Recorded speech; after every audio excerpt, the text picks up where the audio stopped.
critical race theory, the 1619 Project, and the crusade against American history is toxic propaganda.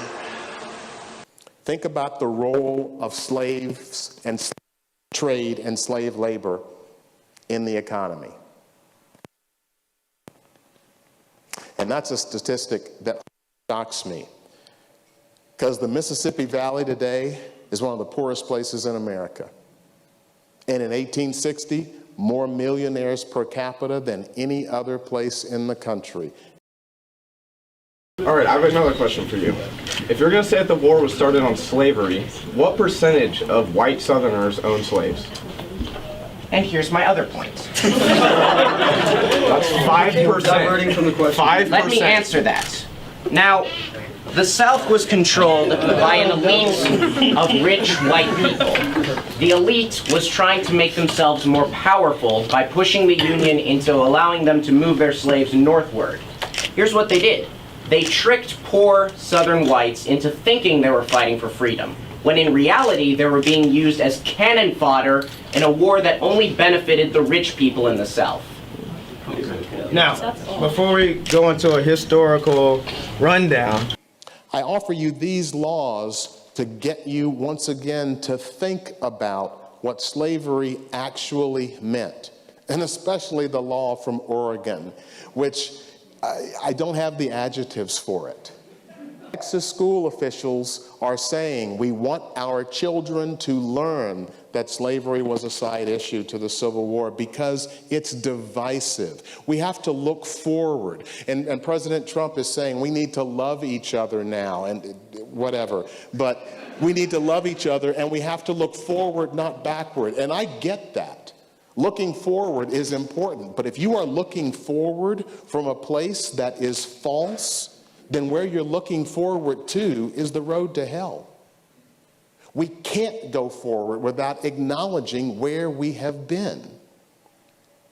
And this was the birth of institutionalized racism in America. In my views, the Confederate flag it's a flag on, it's a you can't push me anymore, I'm gonna retaliate. It's like the Gadsden flag from the Revolutionary War. The North, I feel that the North was doing unfair things to the South, unconstitutional things, and the flag was a symbol of like, you can only push me so far before I retaliate. and do you not feel that the current American flag represents that right for you? Oh, it absolutely does, but the current American flag was also us seceding from Britain, or not seceding, but, so, I mean. My question is, how many of us in here stand up under that flag and represent the United States of America flag? I think all of us. So, is there a need for another flag to be flown to unite us as a people? And no refuge could save the hireling and slave from the terror of flight and the gloom of the grave, and the star-spangled banner in triumph doth wave, or the land of the free and the home of the brave. That is your national anthem, our national anthem. And my point is that from Plymouth Rock, white supremacy was the basis of how this country was formed. It doesn't mean that we're not a great country. It doesn't mean that we currently are all bigots. It means this is the truth about how our country was formed, and we can either deal with it realistically and as the truth, or we can keep trying to deny it.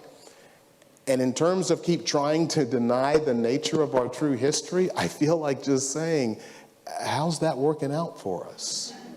Groups and other hate groups were flying the Confederate flag, but they were also flying the American flag. So I don't think that that's a valid argument at all in terms of like evolving the Confederate flag into racism, because if that was the case, then the American flag would also be known as racist. I think we're gonna let the professor speak once again. Okay.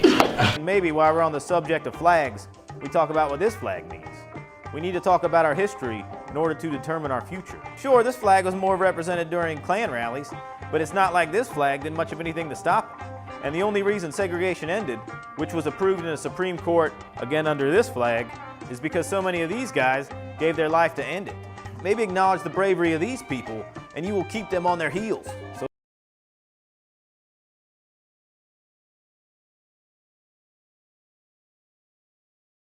do you know that when we left Britain to come over here, we took land from the American Indians?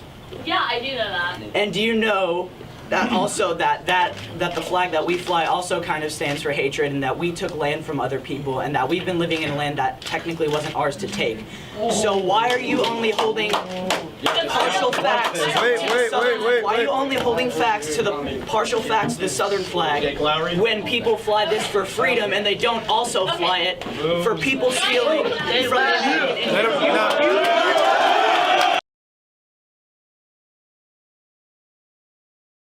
You fly that flag every day for freedom, but we can't because it only stands for slavery in your mind? So let's bring it. Why does this flag need to come down? Because it makes America uncomfortable about its past? Say good. It should be. It doesn't mean we have nothing to be proud of. The flag coming down will not change disparities of income, the economics, policing, the prison system. When people like this ignore overwhelming evidence of a culture of institutionalized racism, pretending that when the same thing happens to historically beat down people as if though it's some sort of complexion-based character flaw, don't be that asshole. Acknowledge it. Acknowledge the realities of this country. And shut up with that slavery ended 150 years ago bullshit and that argument that segregation ended 40 years ago.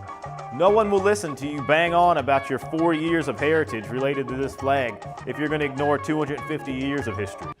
All definitions of black people's standards and values have been defined by whites in a society basically European. As simple as it may seem, we have never made any definition of our condition, beauty standards, social etiquette. Even our names have been given us by white culture. And if it doesn't look proper for a person who is yellow or Chinese to be walking around named Murphy or Jones or Johnson or Bunch or Powell, I think it would be just as improper for a black person or the so-called Negro in this country, as we're taught by the Honorable Elijah Muhammad, to walk around with these names. And therefore he teaches us that during slavery, the same slave master who owned us put his last name on us to denote that we were his property. So that when you see a Negro today who's named Johnson, if you go back in his history, you'll find that he was once his grandfather or one of his forefathers was owned by a white man who was named Johnson. If his name is Bunch, his grandfather was owned by a white man that was named Bunch. The research is actually a lot more interesting than what is being portrayed in this video. There are several studies here. There's one famous study that was done that suggested that first name differentiation was indeed being used by employers. So if your name was Lakeisha, for example, this is the name that is actually used in the study, Lakeisha versus Greg, that you are less likely to get a callback. There's another study that showed a historically black last name like Washington or Jefferson provided no actual differentiation from historically white names, like Greenberg, for example. So if your name was Steve Greenberg versus Steve Jefferson, you're just as likely to get a callback as Steve Jefferson. What that suggests, and this was confirmed by subsequent studies, is that the actual issue here is a question of class discrimination, not an issue of race discrimination. In other words, the reason that people are discriminating against Lakeisha as opposed to against Steve Johnson or Steve Washington is because people are actually using the first name as a stand-in for social class. They are figuring that if you were named Lakeisha, it's because you probably came from a more impoverished background. Now, this is not restricted to the black community. This happens in the Jewish community as well. If you get an applicant, and the applicant's name is Ben, you might treat that applicant different than if that person's name is Benjamin. You might treat a Menachem different than you treat a Mike. And that is because you are trying to read into the person your perceptions of culture or perceptions of class, not really perceptions of race. That's really, really important when you look at these particular studies and suggest that racial discrimination rather than class distinctions are at the basis of whatever hiring discrimination is happening here. Implicit bias is one of the reasons why the black unemployment rate is twice the rate of white unemployment. I was a very wayward, criminal, backward, illiterate, uneducated, and whatever other negative characteristics you can think of type of person. And because of the impact that it had upon me in giving me a desire to reform myself and rehabilitate myself for the first time in my life, and also being able to see the effect that it had upon others, this is what made me accept it. And plus, prior to hearing what he teaches, I had no interest whatsoever in anything serious or any kind of educational pursuits. And I noticed that after being exposed immediately, it instilled within me such a high degree of racial pride and racial dignity that I wanted to be somebody. And I realized that I couldn't be anybody by begging the white man for what he had, but that I had to get out here and try and do something for myself or make something out of myself. No, I don't want you to take this the wrong way. Would you like to be my girl? Or get all mad or nothing. Well, when was the last time you went looking for a job? How many goddamn times do I have to tell you this? It ain't no jobs out here for the black man. The system is keeping me... You can't see how the system is keeping me down? Huh? Yes. If a person is sitting on a warm stove and you get ready to let him up, no matter how slow you are, he has patience because it's only warm. But the masses of black people who are sitting on a hot stove, they're impatient. And no matter how fast you say progress is being made toward letting them up, that progress is not fast enough for them. That's really, really important. Implicit bias is one of the reasons why the black unemployment rate is twice the rate of white unemployment. Well, this tends to neglect one key factor. What did you major in? What did you study? It turns out that people who major in education aren't going to do as well as people who major in engineering. According to research from the Center on Education and the Workforce at Georgetown University, this is a quote from PBS, African American college students are more likely to pursue majors that lead to low-paying jobs, setting up many for future debt and underemployment. Over time, these occupational choices contribute to the wealth and opportunity gap between whites and blacks that spans generations. Anthony Carnival, who's the director of the program, says basically, African Americans have been going to the right church but sitting in the wrong pew. In a way, they are using education to climb the social and economic ladder, but they're being steered toward majors that will make them low earners. So, in other words, there are several confounding factors that are not being taken into account in this video. 1, what college did you go to? 2, what did you major in? And 3, what kind of job did you get afterward? To just take one Negro and stick him in college with the aid of 15,000 troops and at a cost of $6,000 is a disgrace. It's a waste of taxpayers' money. It's a farce. It's hypocrisy. Because if it's right for one Negro to be forced into that university, then every Negro in the state of Mississippi who is qualified has the same right to go to that university. And if the government is not ready and willing to enforce the right of every Negro in the state of Mississippi, then, in my opinion, sir, it's only hypocrisy to pretend that they are for justice by pushing one Negro in and blowing it up all over the world to make it look like they're solving the problem when millions of black people in that state are still going to segregated schools. Do we have a thorough knowledge of ourselves, of our own kind, and racial dignity? It should not be particularly surprising that discrimination in the past has impact on the actual income of people who are living in the areas that were denied loans. That shouldn't be a major surprise. But that is not the only disparity, obviously. That New York Times piece they are citing says, quote, they estimate the maps account for 15 to 30% of the overall gaps in segregation and home ownership that they find between the highest risk area and the second highest risk areas. Those were the ones that were being classified. The truth is that when it comes to redlining, you have to look at the gradations as well. There is always going to be a difference in the availability of loans to people who are living in the highest risk areas as opposed to the people who are in the very lowest risk areas.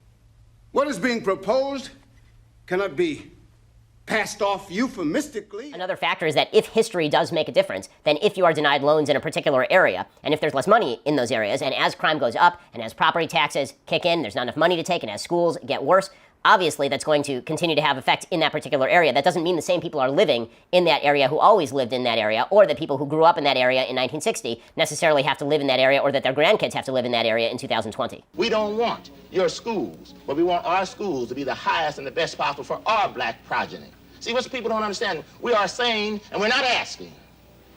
You see, the die is cast, as I said, we're not asking, we're saying this is the way it's going to be. The studies that supposedly determine that your implicit bias results in real-world action are deeply flawed. Implicit bias assessment tests, for example, are so significantly flawed they are virtually unusable.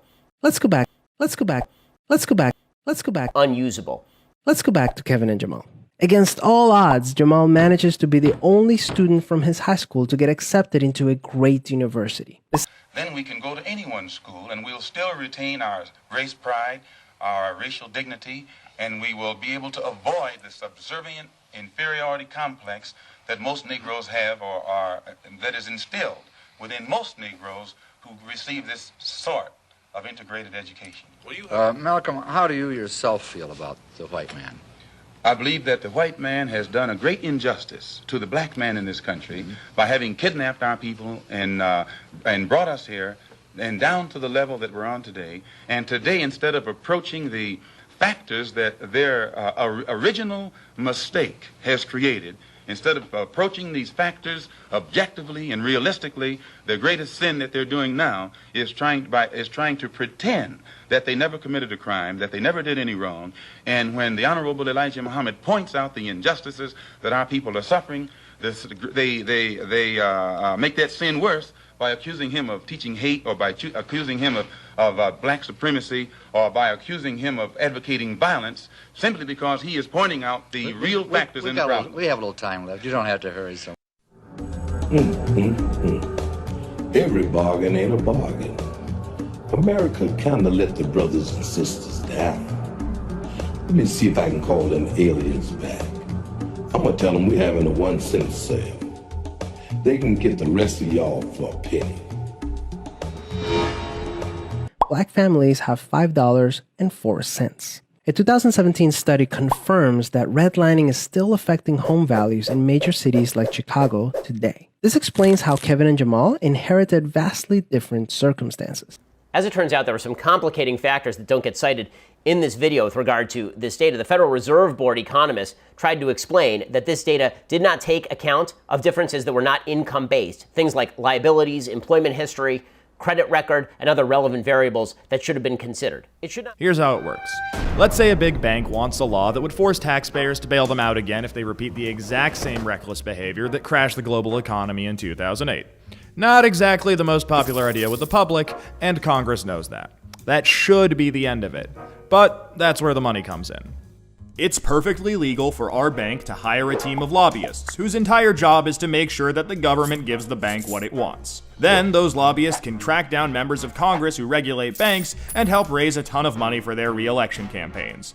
It's perfectly legal for those lobbyists to offer those same politicians million-dollar jobs at their lobbying firm. Then, those lobbyists can literally write the language of this new bailout law themselves and hand it off to the politician they just buttered up with campaign money and lucrative job offers. And it's perfectly legal for those politicians to take the lobbyist-written language and sneak it through Congress at the last second. So now you've got a law that greatly benefits the banks, and the whole process can start over. This is how a bill becomes a law. A special interest hires some lobbyists, those lobbyists collect campaign contributions, offer jobs, and then write the laws that Congress then passes to help those same special interests. This happens every day on every single issue with politicians of both parties. In the last 5 years alone, the 200 most politically active companies in the United States spent $5.8 billion influencing your government. Those same companies got $4.4 trillion in taxpayer support. And that's trillion, with a T. And that's just the top 200 companies. Never mind every other special interest, every union, every trade association, and every billionaire. Every single one of them can use their money to buy political influence. You know, there's this idea out there that this only became a problem after the Supreme Court's Citizens United decision in 2010. But the data goes back almost 40 years, and the results are clear. Corruption is legal in America. Colonialism is the best thing that ever happened to the colonies. We view the colonialization of India and the rest of the world by England primarily, and then later by other countries, including ourselves, as the extending of wealth and civilization to backward regions. All the interactions, in essence, I mean, I can't say that, every single one of them, but the essence, the thrust of those interactions was free trade, voluntary employment for people who were otherwise starved. As one other aside concrete from this, the Arabs have no right to that oil. The same principle. Oil under the feet of people who don't know what property is, who don't have a civilized society, who are nomads or dictatorships, is not the property of their little king. It is the property of anybody who comes in and produces it. And it was the American and Western oil companies that produced that oil. They even went and made contracts with those little petty dictators, even though they morally had no claim to that oil. And the same principle goes to any other natural resources. Natural resources belong to those people who make use of them. And there was the civilized countries that took things that were just junk and garbage to the rest of the world and paid them for them. The transfer of wealth was both ways and much more to the benefit of the backward people, as sheer common sense would tell you, than it was to England. India needed England 1,000 times more than the other way around. Now, the challenge, which I hadn't heard before, was why didn't capitalism develop in large areas of the world like India where it didn't develop? Because we believe that capitalism does not develop out of historical necessity, but out of people's ideas. Capitalism reached its apex in the United States in 1776 because the ideas of the people were those of John Locke. Every one of the founding fathers read John Locke, they read Aristotle, they read Cicero. This is known fact. The language of John Locke's second treatise of government is in the Independence, the Declaration of Independence. The political philosophy of England at that time was what caused capitalism to exist here. Now, needless to say, the opposite political philosophy is in place in areas like India. They are mystics. They don't believe in reason, they don't believe in nature, they don't believe in natural rights. So the answer is, where there is a pro-capitalist philosophy, their capitalism will flourish. Where there isn't, it won't.